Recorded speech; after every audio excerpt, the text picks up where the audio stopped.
안녕하세요. 저는 비뇨기과 전문의 이지용입니다.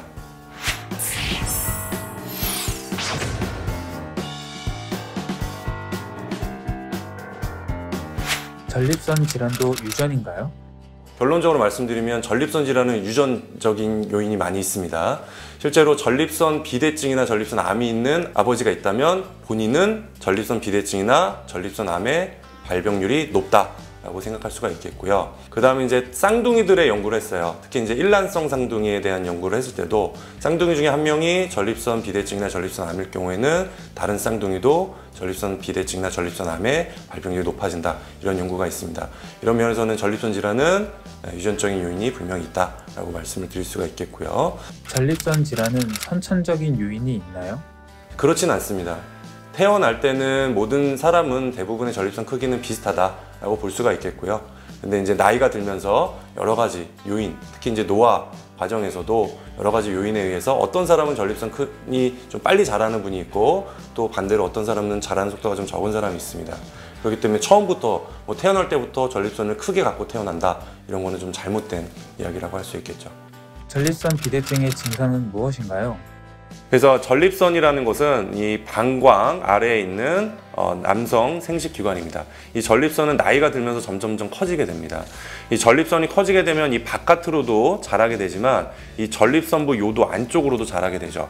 그럼 전립선 길이 정상적으로는 어느 정도 길을 유지를 해야 되는데, 전립선 비대증이 생기게 되면 전립선부 요도를 압박하기 때문에 이 전립선부 요도가 좁아지게 되죠. 소변 줄기가 가늘어져요.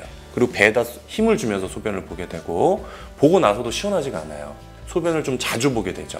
이제 이런 증상이 대표적인 증상입니다. 이런 증상들이 있는 분들은 전립선 비대증을 의심을 하고 이제 전립선 비대증을 알아보는 기본적인 검사를 진행하게 됩니다. 전립선 비대증 수술 방법은 어떤 것들이 있나요? 옛날부터 많이 해왔던 방법은 이제 열을 이용해서 전립선을 절제해 주는 방법이에요.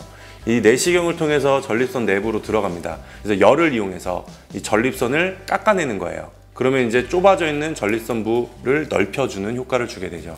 이게 대표적인 이제 전립선 비대증의 수술적인 치료 방법이겠고, 최근에는 전립선 결찰술, 유로리프트라는 시술이 도입이 됐습니다. 그래서 유로리프트라는 시술은 이 전립선 결찰기가 내시경을 통해서 방광, 요도 내로 들어가게 됩니다. 그래서 눈을 육안적으로 보면서 이 전립선부를 묶어주게 됩니다.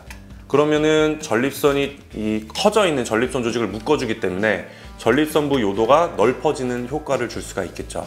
그래서 이게 최근에 나온 전립선 비대증에 대한 최신 수술 방법이 되겠습니다. 그 다음 이제 크기도 중요한데 전립선의 모양도 굉장히 중요합니다. 전립선이 이제 자라면서 방광 위로 돌출하는 경우가 있어요. 그러니까 방광 위로 돌출을 하게 되면은 이 방광 위로 돌출되어 있는 전립선 부를 이 결찰기를 통해서 묶어주기가 굉장히 어렵습니다. 그렇기 때문에 전립선이 방광 위로 많이 돌출되어 있는 경우에 있어서는 이 적응증 대상이 되지 않겠습니다. 전립선 절제술과 비교해 유로리프트의 장점은 무엇인가요? 전립선을 절제하게 되면 말씀드렸지만 열을 사용해야 되기 때문에 전립선 조직 이외에 주변의 정상 요도 관략근 조직이 손상이 될 가능성이 있습니다. 이 요도 관략근이 손상이 되게 되면 요도 관략근의 역할을 하지 못하게 되겠죠. 요도 관략근이 없게 되면 대표적으로 요실금이 생길 수가 있습니다. 그게 가장 큰 합병증이 될 수 있겠죠. 그리고 이 위에 있는 이제 요도 관략근이 손상이 되게 되면 우리가 사정을 할 때 사정액이 바깥으로 분출을 해야 됩니다.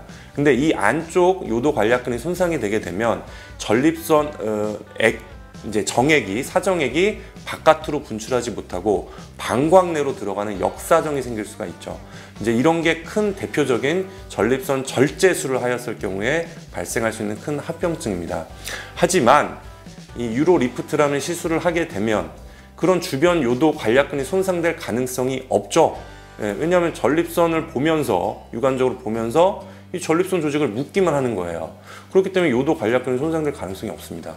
그러니까 말씀드렸던 요실금이 생긴다든지 역사정이 생긴다든지 그런 심한 부작용은 없다라고 말씀드릴 수가 있겠습니다.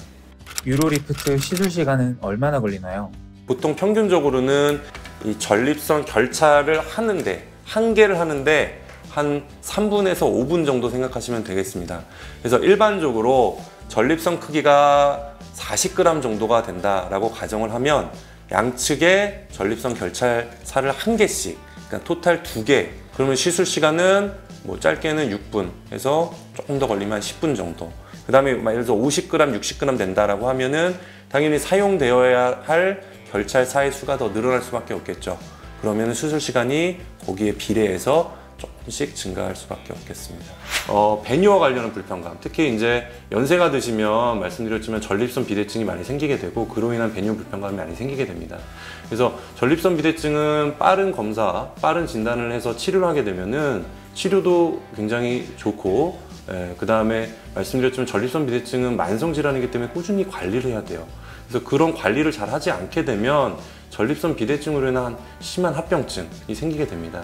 그렇기 때문에 그런 배뇨 관련한 불편감이 있다고 하시면 가까운 비뇨기과에 빨리 방문하셔서 빠른 진단과 치료를 하시면 후에 더 이제 나이가 드셨을 때 큰 부작용을 예방할 수 있고 그로 인한 불편감을 최소화할 수 있다, 이렇게 말씀드릴 수가 있겠습니다.